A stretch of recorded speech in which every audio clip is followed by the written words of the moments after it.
Hello மக்களே, இன்னைக்கு நம்ம என்ன பார்க்க போறோம்னா பிரெடேட்டர் பிரான்சைஸ்ல இருக்கிற ஃபர்ஸ்ட் படத்தை. ஆல்ரெடி நம்ம சேனல்ல ஏலியன் பிரான்சைஸ்ல இருக்க எல்லா படத்தையும் போட்டிருக்கோம். கடைசியா ஏலியன் ரோமுலஸ்னு ஒரு படம் இருக்குல்ல, அதை மட்டும் இன்னும் போடல. ஏன்னா அதுக்கான கிளியர் பிரிண்ட் இன்னும் கிடைக்கல. நான் எப்போதும் சொல்ற மாதிரி தான், சயின்ஸ் ஃபிக்ஷன் படத்தை முக்கியமா பார்க்கறதுக்கு காரணமே அதோடைய விஷுவல்ஸ் தான். அது தியேட்டர் பிரிண்ட்ல கிடைக்காது இல்லையா, அதனாலதான் கொஞ்சம் அந்த படத்தை தள்ளி வச்சிருக்கேன். எப்ப கிளியரான பிரிண்ட் கிடைக்குதோ உடனே போட்டுடலாம். அந்த ஏலியன் பிரான்சைஸ்ல பாத்தீங்கன்னா 2 கிராஸ் ஓவர் மூவிஸ் இருக்கும், ஏலியன் வெர்சஸ் பிரெடேட்டர்னு. அதுல இந்த ஏலியனை பத்தி நல்லாவே தெரியும், ஆனா பிரெடேட்டரை பத்தி ஒண்ணுமே தெரியாதுல. அதை தெரிஞ்சுக்கிறதுக்காக தான் நம்ம பிரெடேட்டர் பிரான்சைஸை பார்க்க போறோம். அதுல இன்னைக்கு 1987ல ரிலீஸ் ஆன முதல் படத்தை தான் பார்க்க போறோம். இதுக்கு பெருசா ஒன்லைனர்லாம் சொல்லணுமா என்ன? கண்டிப்பா 80s 90sல இருக்கிறவங்களுக்கு இது ஒரு ஃபேவரட்டான மூவியா இருந்திருக்கும். ஆரம்ப கட்டத்து படம்ன்றதுனால ஒன்லைனர் சொன்னா முழு கதையே முடிஞ்சிடும். ஸோ அதனால என்னன்றதை நம்ம டைரக்டா படத்துக்குள்ளேயே போய் தெரிஞ்சுக்கலாம். அதுக்கு முன்னாடி இன்னும் யாராச்சும் சப்ஸ்கிரைப் பண்ணாம பார்த்துட்டு இருந்தீங்கன்னா சப்ஸ்கிரைப் பண்ணிக்கோங்க. அப்படியே பக்கத்துல இருக்க பெல் பட்டனை கிளிக் பண்ணி ஆல்ல போட்டுக்கோங்க. இன்ஸ்டாகிராம்ல ஃபாலோ பண்ணாதவங்களும் ஃபாலோ பண்ணிக்கோங்க. டிஸ்கிரிப்ஷன்ல லிங்க் இருக்கு. நீங்க பார்த்துட்டு இருக்கிறது வாய்ஸ் ஆஃப் தமிழச்சி. நான் உங்க டிஎன்சி. வாங்க இன்னைக்கான படத்துக்குள்ள போலாம். படத்தோட ஆரம்பத்துல ஸ்பேஸ்ல ஒரு ஷிப் போய்கிட்டு இருக்கு. கரெக்டா பூமி கிட்ட வந்ததும் அந்த ஷிப்ல இருந்து ஏதோ ஒரு பாடு ரிலீஸ் ஆகுது.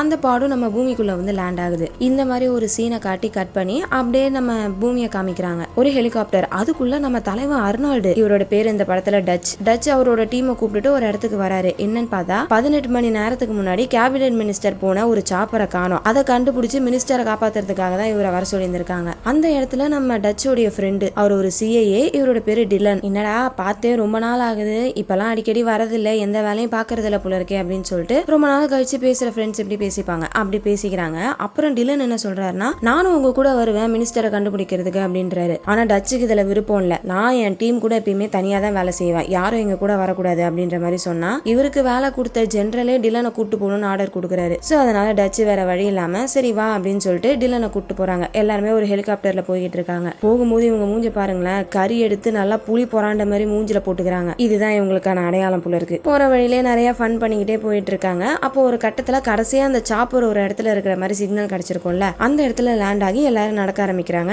இவங்களை டிராப் பண்ண ஹெலிகாப்டரும் அங்க வந்து போயிடுது. கடைசியா அந்த சிக்னல் எங்க வந்துச்சு அப்படின்னு சொல்லிட்டு தேடிட்டே போறாங்க. அப்போ பார்த்தா அந்த மினிஸ்டர் போன சாப்பர் கிராஷ் ஆகி மரத்துல சிக்கிக்கிட்டு இருக்கு. இவங்க மேல ஏறி அந்த சாப்பர்ல பாக்குறாங்க, உள்ள யாருமே உயிரோட இல்ல, கொஞ்சம் பேரோட பாடிஸ் தான் இருக்கு, மீதி பேரோட பாடியை காணோம். அப்ப கண்டிப்பா இந்த இடத்துல பதுங்கி இருக்க டெரரிஸ்ட் தான் கூட்டு போயிருப்பாங்க ஹாஸ்டேஜா அப்படின்னு சொல்லிட்டு, எப்படியாச்சும் டெரரிஸ்ட் கிட்ட இருந்து இந்த ஹாஸ்டேஜஸை காப்பாத்தணும் அப்படின்னு சொல்லிட்டு இவங்க எல்லாரும் பேசிட்டு இருக்கும் போது ஒருத்தவன் அந்த டீம்ல இருந்து மரத்து மேல எதையோ ஒண்ணு பாக்குறான். இங்க இருந்து பார்த்தா என்னன்னு சரியா தெரியல. அப்படியே பொறுமையா ஏறி போயிட்டு அங்க இருக்க கிளைய விலக்கி பார்த்தா அப்படியே பயந்துடுச்சுன்னு கீழே விழுகுறான் பாருங்க. ஏன்னா 3 டெட் பாடிஸ், இந்த தோலை உரிச்சு தொங்க விட்டுருவேன்னு சொல்லுவாங்கல்ல, அந்த மாதிரி ஃபுல்லா தோலை உரிச்சு போட்ட கோழி மாதிரி தொங்க விட்டுருக்காங்க. எவன் இந்த மாதிரி பண்ணிருப்பான்னு தெரியல. ஒரு மனுஷனால இந்த அளவுக்கு கொடூரமா சாவடிக்க முடியுமா அப்படின்னு சொல்லிட்டு பேசிக்கிட்டே நம்ம டச்சு கீழே பார்த்தா ஒரு செயின் மாதிரி இருக்கு. அது இந்த இறந்து போன 3 பேர்ல யாரோ ஒருத்தவங்களுக்கு போல இருக்கு. அதுல ஒரு பேர் இருக்கு. அந்த பேரை பார்த்தோன்னே தான் இவருக்கு தெரியுது, ஆக்சுவலா இவங்க யுனைடெட் நேஷனை சேர்ந்த ஸ்பெஷல் ஃபோர்ஸ். இவங்க இந்த மாதிரி பண்ணிருக்காங்கன்னா கண்டிப்பா பக்கத்துல ஏதாச்சும் ஒரு கம்யூனிஸ்ட் குரூப் இருக்கும், அவங்க தான் இப்படி பண்ணிருப்பாங்க அப்படின்னு சொல்லிட்டு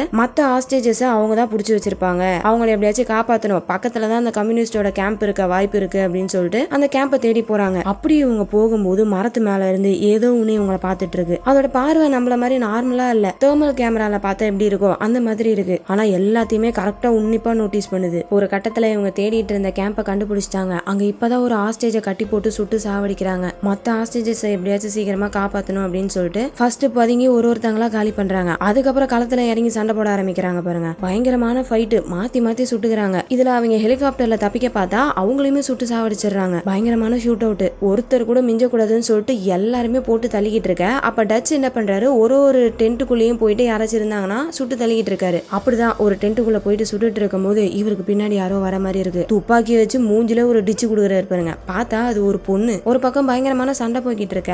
அப்பதான் நம்ம டச் ஒரு விஷயத்த கண்டுபிடிக்கிறாரு. என்னன்னு பார்த்தா ஆக்சுவலா இவங்க கம்யூனிஸ்ட் குரூப் எல்லாம் கிடையாது, இவங்க ரஷ்யா நாட்டை சேர்ந்தவங்க. பார்டரை கிராஸ் பண்ணி இவங்க நாட்டுக்குள்ள வரதுக்காக இந்த கேம்பை போட்டு பிளான் பண்ணிட்டு இருந்திருக்காங்க போல. அதை தடுக்கிறதுக்காக தான் இந்த சிஐஏ பையன் டிலன் இருக்கான்ல, அவன் டச்சு கிட்ட ஒரு ரெஸ்கியூ மிஷின் போய் சொல்லி இவங்க எல்லாருமே இங்க கூப்பிட்டு வந்திருக்கான். இது தெரிய வந்தோடனே டச்சு பயங்கரமா கடுப்பாகிறாரு. ஏன்னா அவருக்கு இந்த மாதிரி சண்டை போடுற மிஷின் எல்லாம் பிடிக்காது, ரெஸ்கியூ வேலையை மட்டும் தான் பார்ப்போம், யாராச்சும் காணாம போயிட்டாங்கன்னா சொல்லுங்க, என்னோட திறமையான டீமை கூப்பிட்டு வந்து அவங்கள காப்பாத்தி கொடுக்குறேன் அப்படின்ற மாதிரி தான் சொல்லியிருப்பாரு. ஆனா இந்த டிலனுக்கு இவரை விட்டா வேற ஆள் இல்ல, இந்த மாதிரி ஒரு திறமையான ஆள் கிடைக்க மாட்டான் அப்படின்னு சொல்லிட்டு போய் சொல்லி டச்சை யூஸ் பண்ணிக்கிட்டாரு. எவ்வளவு தைரியம் இருந்தா போய் சொல்லி எங்க எல்லாரும் இங்க கூப்பிட்டு வந்திருப்ப அப்படின்னு சொல்லி சண்டை போட்டு அங்க இருந்து கிளம்புறாரு. அப்ப டச்சு ஒரு பொண்ணு அடிச்சு போட்டிருப்பாருல, அந்த பொண்ணோட பேரு ஆனா. அந்த பொண்ணோட கையை கட்டிட்டு அவளையும் கூட கூப்பிட்டு போறாங்க. அப்படி இவங்க எல்லாருமே அந்த இடத்த விட்டு போனக்கு அப்புறமேட்டு மரத்து மேல இருக்க அந்த கிரியேச்சரை காமிக்கிறாங்க. இவ்வளவு நேரம் இங்க நடந்த எல்லாத்தையுமே அதை பார்த்துட்டு தான் இருந்துச்சு. இப்ப எல்லாரும் போனக்கு அப்புறமேட்டு பொறுமையா கீழே இறங்கி வருது. கொஞ்ச நேரத்துக்கு முன்னாடி இங்க இருக்க எல்லாருமே பேசியிருப்பாங்களே, அவங்க பேசினதை அப்படியே இதுவும் பிராக்டிஸ் பண்ணி பாக்குது. சோ மனுஷங்க எப்படி பேசிக்கிறாங்க நடக்கிறாங்கன்றத கொஞ்சம் கொஞ்சமா கத்துக்குது போல இருக்கு. அதை அப்படியே பேசிக்கிட்டே இருக்கும்போது அதோட கையை காமிக்கிறாங்க.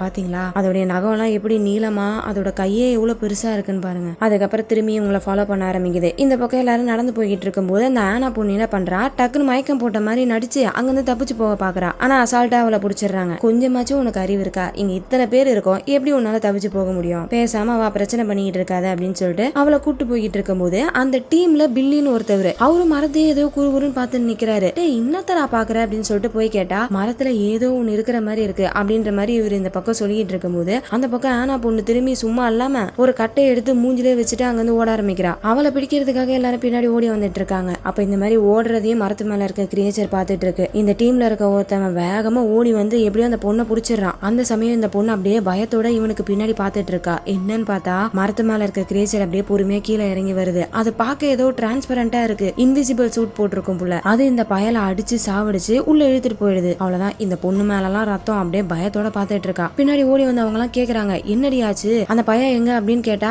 இவ தான் ஆல்ரெடி பார்த்ததை நம்ப முடியாம அதிர்ச்சியில இருக்காளே, அவ எப்படி சொல்லுவா, பயத்துல உறைஞ்சு போய் உட்காந்துக்கிட்டு இருக்கா. அப்ப இவங்க எல்லாம் அங்க இருக்க ரத்தத்தை ஃபாலோ பண்ணிக்கிட்டே போறாங்க. போயிட்டு பார்த்தா அந்த இடத்துல வெறும் குடல் தான் இருக்கு, அந்த பயலோட பாடியை காணும். திரும்ப அந்த பொண்ணு கிட்ட வந்து கேக்குறாங்க, அடியே என்ன தாண்டி ஆகி தொலைஞ்சு, என்ன நடந்துச்சுன்னு சொன்னா தானே தெரியும் அப்படின்னு சொல்லிட்டு இந்த பொண்ணு கிட்ட கேட்கும் போது அந்த பொண்ணு என்ன சொல்றானா, என் கண்ணை என்னாலே நம்ப முடியல, ஏதோ காடே வந்து அவனை அடிச்சு இழுத்துட்டு போன மாதிரி இருந்துச்சு, ஒண்ணுமே தெரியல அப்படி இப்படின்னு சொல்லிட்டு அவ பயத்துல உளறிக்கிட்டு இருக்கா. மத்த எல்லாரும் இவளதான் சந்தேகப்படுறாங்க, இவ தான் ஏதோ ஒண்ணு பண்ணிருக்கா, கேட்டா அப்படி உளறிக்கிட்டு இருக்கா அப்படின்னு சொல்லிட்டு மத்த எல்லாருமே இந்த பொண்ணு மேல சந்தேகப்படும் போது டச் மட்டும் கரெக்டா யோசிக்கிறாரு. இந்த இடத்துல அந்த பயலுடைய கன் இருக்கு, ரேடியோ இருக்கு, இவ நினைச்சிருந்தா இதை எல்லாத்தையும் எடுத்துட்டு இங்க இருந்து எஸ்கேப் ஆகி போயிருக்கலாம். ஆனா இவ இன்னும் இங்கதான் இருக்கா. அப்படின்னா என்ன அர்த்தம், இந்த பொண்ணு சொல்றது உண்மைதான், காட்டுக்குள்ள ஏதோ ஒண்ணு இருக்கு, அதுதான் இந்த ஆர்மி போர்ஸ் ஆட்களையும் கொண்டிருக்கும்னு நினைக்கிறேன் அப்படின்ற மாதிரி டச் கரெக்டா யோசிச்சு சொல்றாரு. அடுத்து அந்த இறந்து போன பயலோட பாடியாச்சும் கண்டுபிடிக்கலாமே அப்படின்னு சொல்லிட்டு எல்லாருமே அந்த பாடியை தீவிரமா தேடிட்டு இருக்காங்க. என்ன எல்லாரும் தரையில மும்பரமா தேடிட்டு இருக்காங்க. அப்ப மரத்துல இருந்து ரத்தமா சொட்டுது. அப்படியே கேமராவை ஸ்லோவா மேல கொண்டு போறாங்க. பார்த்தா இவங்க தேடிட்டு இருந்த பாடி தரையில இல்ல, மரத்து மேல தலைகீழ தூங்கிட்டு இருக்கு. திரும்ப அந்த கிரியேச்சர் ஒருத்தவனை அடிச்சு கொள்ளுது. இந்த மாதிரி கொள்றத இன்னொருத்தவன் அப்படியே லைவாவே பாத்துறான். அந்த பொண்ணு சொன்ன மாதிரியே டிரான்ஸ்பரண்டா ஏதோ ஒரு உருவம் தான் வந்து அட்டாக் பண்ணுது. அவ்வளவுதான். அதை பார்த்ததும் கண்ணை மூட்டு சுட ஆரம்பிக்கிறான் பாருங்க. மேல படுதா என்னன்னு தெரியல, கண்ணா பின்னான்னு சுட்டுக்கிட்டு இருக்கான். இவன் சுடுறத பார்த்துட்டு மத்த எல்லாரும் சுட ஆரம்பிக்கிறாங்க.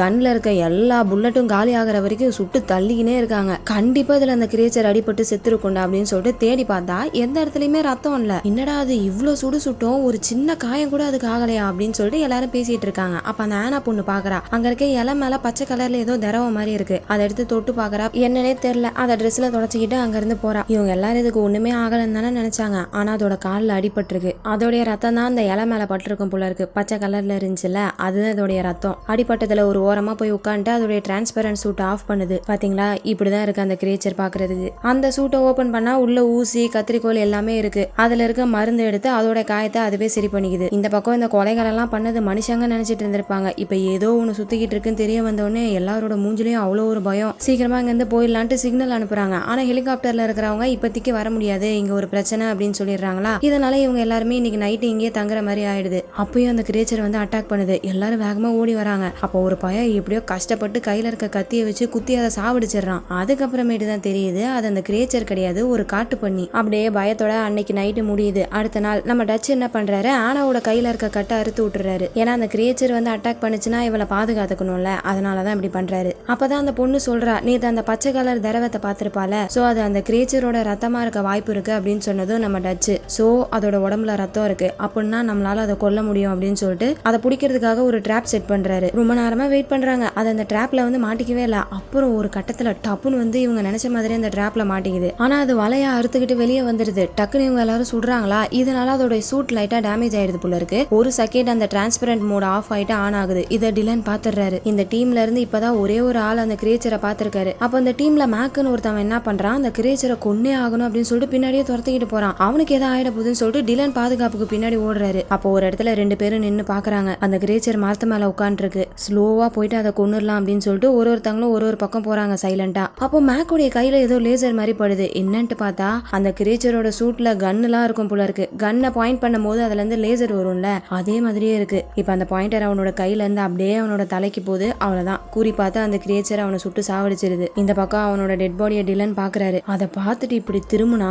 இவரை பார்த்த மாதிரி அந்த கிரியேச்சர் நின்னுகிட்டு இருக்கு. டக்குன்னு சுடுறதுக்காக கன் எடுக்கிறாரு. ஆனா அதோடைய கன்னு ரொம்ப பவர்ஃபுல் அண்ட் ஃபாஸ்ட் புள்ள இருக்கு. இவர் ட்ரிகர் அழுத்துறதுக்குள்ள அதோடைய புல்லட் வந்து படுது. இவரோட கை துண்டா போயிடுது. இன்னொரு கையில இருக்க கன்னை வச்சு சுடலான்ட்டு திரும்புறாரு. அப்ப அந்த கிரியேச்சரோட கையில பிளேடு மாதிரி இருக்கு. அதை அப்படியே குத்தி இவரை தூக்குது. அவ்வளவுதான், டிலன் அந்த இடத்துல காலி. இப்ப இவரு கதற சவுண்டு மத்த எல்லாருக்கும் கேக்குது. அவங்க எல்லாருமே ஹெலிகாப்டரை நோக்கி ஓடிக்கிட்டு இருக்காங்க. நேத்து நைட்டு வர சொல்லிருப்பாங்க, ஆனா அப்ப வர முடியலன்ட்டு இப்பதான் அந்த ஹெலிகாப்டர் வந்திருக்கு. எல்லாரும் ஓடிக்கிட்டு இருக்காங்களா, அப்ப இவரு கத்துன சவுண்டு கேக்குது. இதை கேட்ட உடனே பில்லிக்கு செம கோவம் வருது. எல்லாரையும் ஒருத்தங்களா சாவடிச்சுக்கிட்டு இருக்கு, இன்னைக்கு அதோட கதையை முடிக்கணும்டா அப்படின்னு சொல்லிட்டு இவரு சண்டை போடுறதுக்கு திரும்புறாரு. ஆனா அசால்ட்டா அந்த கிரியேச்சர் வந்து இவரை சாவடிச்சிருது. டச் ஆனாவை கூப்பிட்டு ஓடுறாரு. அப்ப அந்த கிரியேச்சர் இவங்களுக்கு முன்னாடி வருது. ஆனாவை சுடாம நம்ம டச் கரெக்டா சுடுது. அப்பதான் தெரிய வருது ஆக்சுவலா அது கையில யாரெல்லாம் வெப்பன் வச்சிருக்காங்களோ அவங்கள மட்டும் தான் சாவடிக்குது. அதனால ஆனாவை இங்க இருந்து ஹெலிகாப்டரை நோக்கி ஓட சொல்லிட்டு டச் அங்கிருந்து தப்பிச்சு ஓட ஆரம்பிக்கிறாரு. இந்த கிரியேச்சரும் பின்னாடியே ஃபாலோ பண்ணிட்டு வருது. இவரு சருகினே போயிட்டு தண்ணிக்குள்ள உழுவுறாரு. அவ்வளவுதான், அந்த கிரியேச்சர் தண்ணியில எல்லாம் வராது, நம்ம எஸ்கேப் ஆயிட்டோம் அப்படின்ட்டு பார்த்தா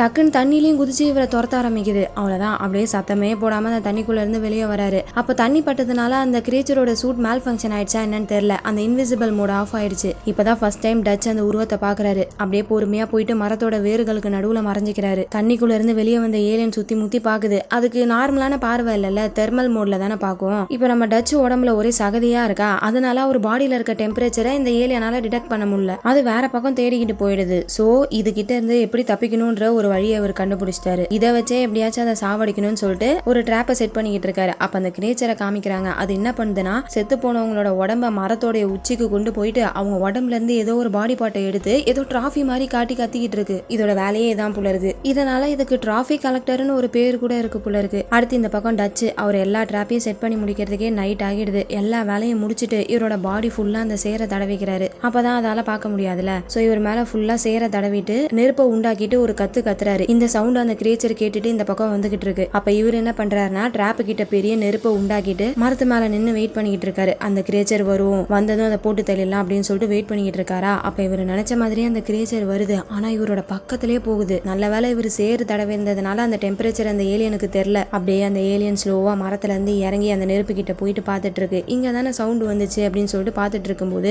டச் என்ன பண்றாரு, அங்கிருந்து ஒரு அம்பை விடுறாரு. அது பாம் மாதிரி போயிட்டு கிரியேச்சர் மேல படுது. அவ்வளவுதான், இதுக்கு முன்னாடி இவங்க எல்லாரும் கண்ணு தெரியாம டபடபன்னு சுட்டிருப்பாங்களே, இப்ப அதே மாதிரி இந்த கிரியேச்சர் பண்ணுது. எங்க இருந்து அம்பு வருது, யார் அட்டாக் பண்றான்னு தெரியல. அதோட கண்ணை வச்சு தாறுமாறா சுட்டுக்கிட்டு இருக்கு. அதுல ஒரு புல்லட் டச்சோட மரத்துல பட்டுருது. அவ்வளவுதான், இதனால இவர் கீழே விழுந்துடுறாரு. அங்கிருந்து தப்பிச்சு ஓட ஆரம்பிக்கிறாரு. ஆனா அந்த கிரியேச்சர் கரெக்டா சவுண்ட் கேட்டுக்கிட்டே ஃபாலோ பண்ணிட்டு வருது. அந்த சமயம் குறுக்கால ஒரு பெரிய மரம், அந்த மரத்தை கிராஸ் பண்ணி போறாரா. முன்னாடி பார்த்தா டக்குன்னு அந்த கிரியேச்சர் வந்து நிக்குது. இப்ப என்ன பண்றதுன்னு தெரியல. பின்னாடி போனா நடந்து போற சவுண்ட் கேட்டு அது ஷூட் பண்ணும். அதனால என்ன பண்றாரு, அப்படியே குரங்கு மாதிரி அந்த மரத்துல தூங்கிக்கிறாரு. அந்த கிரியேச்சரும் இவரை கிராஸ் பண்ணி போயிடுது. அதுக்கப்புறம் அட்டாக் பண்றாரு பாருங்க. பதுங்கி பதுங்கி அதை அட்டாக் பண்ணிக்கிட்டு இருக்காரு. இப்படியே கொஞ்சம் கொஞ்சமா அதை அடிச்சு சாவடிச்சிடலாம்டா அப்படின்னு சொல்லிட்டு இவர் நினைச்சிட்டு இருக்கும் போதுதான் அது என்ன பண்ணுது, அம்பு வருதுல, அந்த டைரக்ஷனை டிடெக்ட் பண்ணி டக்குன்னு சுடுது. அவ்வளவுதான், மறுபடியும் இவர் மேல இருந்து கீழே விழுந்துடுறாரு. ஆனா இந்த வாட்டி அவர் விழுற இடத்துல தண்ணி இருக்கு. தண்ணியில விழுந்தா என்ன ஆகும், மேல இருக்க சகதி எல்லாமே கரைஞ்சு போயிடுது. அவ்வளவுதான், அதெல்லாம் கரைஞ்சு போன அடுத்த நிமிஷமே இவர் அந்த கிரியேச்சர் புடிச்சிருது. அப்படியே கழுத்தை புடிச்சு செவுத்துல தூக்கி நிறுத்துது. அப்புறம் என்ன நினைச்சதுன்னு தெரியல, கீழே விட்டுட்டு தூரமா போயிட்டு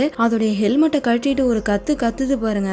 இப்பதான் அதோடைய ஒரிஜினல் உருவத்தையே காட்டுறாங்க. எவ்வளவு கொடூரமா இருக்கு பாத்தீங்களா. ஏலியன் பிரான்சைஸ்ல வர ஏலியன்ஸ்கே டஃப் கொடுக்கும் போல இருக்கு. அது ஒரு விதமான கொடூரனா, இது அதை விட கொடூரமா இருக்கு. டச் மேல செம்ம காண்டில் இருக்கும் போல இருக்கு. இவனை இன்னைக்கு வச்சு செய்யணும்டா அப்படின்னு சொல்லிட்டு டச்சை போட்டு பொழந்து எடுக்குது. இவரும் நல்லா அடி வாங்கிட்டு அப்படியே தவழ்ந்துனே அந்த ட்ராப் கிட்ட வராரு. எப்படியும் அந்த ட்ராப் குள்ள போயிட்டு உட்காந்து கூப்பிடுறாரு, வா வா உள்ள வா, ஆம்பளையா இருந்தா உள்ள வா அப்படின்னு சொல்லிட்டு கத்திட்டு இருக்காரா. ஆனா அந்த கிரியேச்சர் கண்டுபிடிச்சிருது. ஷார்ப்பா அங்க எல்லாத்தையும் ரெடி பண்ணி வச்சிருக்காருல, அதை பாத்துருது. ஓஹோ, என்ன கொலை பண்ண ட்ரை பண்றியா அப்படின்னு சொல்லிட்டு அந்த பக்கத்துல இருந்து குதிச்சு இன்னொரு பக்கம் வருது. ஆனா பாவம் அந்த கிரியேச்சருக்கு தெரியாது, நம்ம தலைவன் அங்கேயே ஒரு டிராப்பை செட் பண்ணி வச்சிருக்கான். டப்புன்னு ஒரு பெரிய கயிறு அறுத்து விடுறாரு. மேல ஒரு பெரிய மரக்கட்டை, அதை அப்படியே அந்த கிரியேச்சர் மேல விழுந்து நசுகுது. ஆனா இன்னும் அது சாகல புள்ள இருக்கு, துடிச்சுக்கிட்டு இருக்கு. என்னடா அது செத்து தொலை மாட்டேங்குதே அப்படின்னு சொல்லிட்டு ஒரு பெரிய பாறாங்கல்ல எடுத்துட்டு வந்து அதோட தலையில போட்டு நசுகலான்ட்டு வந்து பார்த்தா ஆல்ரெடி அது மண்டையில இருந்து ரத்தமா ஊத்திக்கிட்டு இருக்கு. கண்டிப்பா அது பொழைக்காது அப்படின்னு சொல்லிட்டு அந்த கல்ல தூர போட்டுறாரு. என்ன கருமோண்டாதுன்ற மாதிரி அந்த கிரியேச்சரை பார்த்து இவர் சொல்றாரா. அப்ப அந்த கிரியேச்சர் அதை கேட்டுட்டு அதே மாதிரி சொல்லுது. இதுதான் மனுஷங்க என்ன சொன்னாலும் அதை கேட்டு கத்துக்குதுல, அதே மாதிரி சொல்லிட்டு என்ன பண்ணுதுன்னா அதோடைய சூட்டை ஓபன் பண்ணி ஏதோ ஒன்னு ஆன் பண்ணுது. இதுக்கு முன்னாடி மனுஷங்க சிரிச்சதை கேட்டு இருந்திருக்கோம். அதே மாதிரியே வில்லத்தனமா சிரிச்சுக்கிட்டே எதையோ ஒன்னு ஆன் பண்ணுது. பார்த்தா அது ஒரு கவுண்ட் டவுன் புள்ள இருக்கு. கொஞ்சம் கொஞ்சமா அந்த நம்பர் கம்மியாயிட்டே இருக்கு. அந்த லாங்குவேஜ் புரியல, பட் அது கம்மி ஆகிறத பார்த்த பார்த்தாலே தெரியுது அது ஏதோ ஒரு கவுண்ட் டவுன். இதை டச் ரியலைஸ் பண்ணிட்டு அங்க வந்து ஓடுறாரு. ரொம்ப தூரம் ஓடி வந்தக்கு அப்புறமேட்டு அது வெடிக்குது பாருங்க. ஒரு மிகப்பெரிய வெடிப்பு. எந்த அளவுக்குனா தூரத்துல ஹெலிகாப்டர் இவருக்காக வெயிட் பண்ணிக்கிட்டு இருக்கு. அது மேல இந்த பாம்புடைய அதிர்வு படுது. எப்படியோ அந்த கிரியேச்சரை கொன்னுட்டோன்ட்டு அப்படியே நின்னுகிட்டு இருக்காரா. அப்ப இவரை வந்து ஹெலிகாப்டர் பிக்கப் பண்ணிட்டு போகுது. அந்த ஹெலிகாப்டருக்குள்ள ஆனா இருக்கா. எப்படியோ தப்பிச்சு ஹெலிகாப்டர் கண்டுபிடிச்சிட்டா போல இருக்கு. அவ்வளவுதான், இவங்க 2 பேரும் மட்டும்தான் இப்ப இந்த இடத்துல இருந்து தப்பிச்சு போறாங்க. அப்படியே அந்த இடத்துல கட் பண்ணி படம் அங்கேயே முடியுது. அவ்வளவுதான் மக்களே. இந்த பிரான்சைஸ்ல முதல் படம்ன்றதுனால கொஞ்சம் சிம்பிளா இருக்கும்னு நினைக்கிறேன். நானும் மற்ற பிரெடேட்டர் படங்கள்லாம் பார்த்ததில்ல. உங்க கூட சேர்ந்து தான் எல்லாத்தையுமே பார்க்க போறேன். எக்ஸ்பான்ஸ்ன்ற சீரீஸ், அப்புறம் நடுவுல இந்த படம், இது எல்லாத்தையுமே நம்ம மாத்தி மாத்தி பார்க்கலாம். ஸோ இதெல்லாம் நீங்க மிஸ் பண்ணாம பார்க்கணும்னா நம்ம சேனலை சப்ஸ்கிரைப் பண்ணி வச்சுக்கோங்க. அடுத்த வீடியோல உங்களை மீட் பண்றேன். அது வரைக்கும் நீங்க பார்த்துட்டு இருந்தது வாய்ஸ் ஆஃப் தமிழச்சி. நான் உங்க டிஎன்சி. பாய்.